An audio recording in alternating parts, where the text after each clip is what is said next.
Inside the Deck is brought to you by CoolStuffInc.com, sellers of Magic the Gathering and many other card and board games. GatheringMagic.com, #1 resource on Magic the Gathering, strategy, and culture.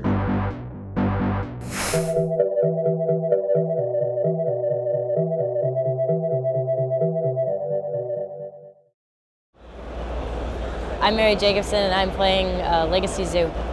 Legacy Zoo is a deck that plays small aggressive creatures. Its main stars are Wild Nacatl and Tarmogoyf. Also plays like Loam Lion and Kird Ape. You get in with the creatures and then you finish your opponent off with lightning bolts and things like that. They call it Zoo because the creatures resemble animals from a zoo. It has a lot of cats and some apes as well. Zoo plays a lot of fetch lands to get them in the graveyard because of the card Grim Lavamancer, so you can shock them with a Lavamancer. It typically runs anywhere between 18 and 21 lands. The current build I'm playing runs 20. You play the dual lands like Plateau, Taiga, and Savannah. I choose to play basics for the remaining lands. However, some people will play Horizon Canopy or Wasteland. The main creature base is a lot of 1-drops. Wild Nacatl is a 3/3 for 1. Kird Ape and Loam Lion are 2/3s for 1. It plays Tarmogoyf as well, which gets big quickly. Qasali Pridemage, which is a 2/2 that has Exalted, which is pretty sweet for winning Goyf Wars. In addition to that, it has an ability that you can sacrifice it to get rid of an artifact or an enchantment, which can be useful against a variety of decks in the metagame. Currently, I'm also playing 3 main deck Thalia to deal with a lot of the combo that's very prevalent in the format right now. I'm also playing 3 of Grim Lavamancer for the additional shocking capabilities. It gives a lot of reach, it clears things out of the way to get the Tarmogoyfs through.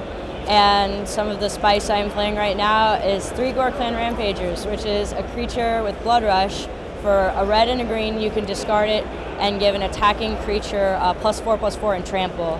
It helps win Goyf Wars, and it's a really, really aggressive card. I've simplified the spells down to 4 lightning bolts, 4 chain lightnings, and just 3 Path to Exiles.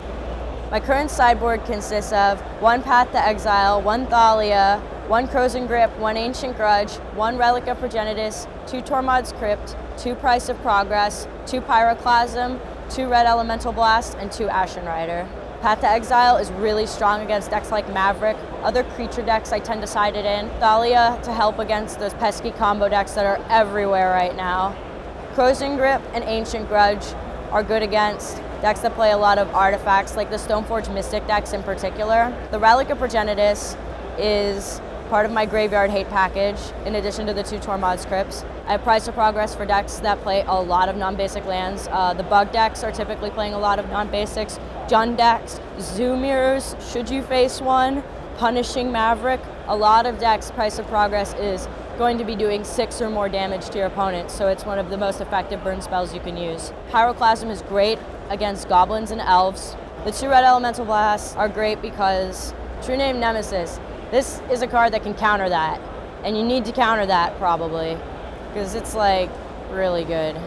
And then last in the sideboard, I have 2 Ashen Riders, and those are for the show and tell variants. Zoo's best matchup has traditionally been Merfolk, because Merfolk are blue. Also, Zoo's creatures are just too aggressive for them. While they're doing things like playing Aether Vials, you're playing 3/3s that get in and attack. Your ample removal gets rid of their lords, so it keeps their creatures small. Its worst matchup is probably show and tell. Other types of combo decks can be very difficult. You really have to have an aggressive strategy and a very good sideboard to beat like show and tell or ad nauseum tendrils or something like that. Somebody should play Zoo because it's a lot of fun. And this build of Zoo gets a lot of cool reactions from opponents. You drop a Thalia on turn 2, they weren't expecting that. You kill their Tarmogoyf with a Ghor-Clan Rampager, they weren't expecting that.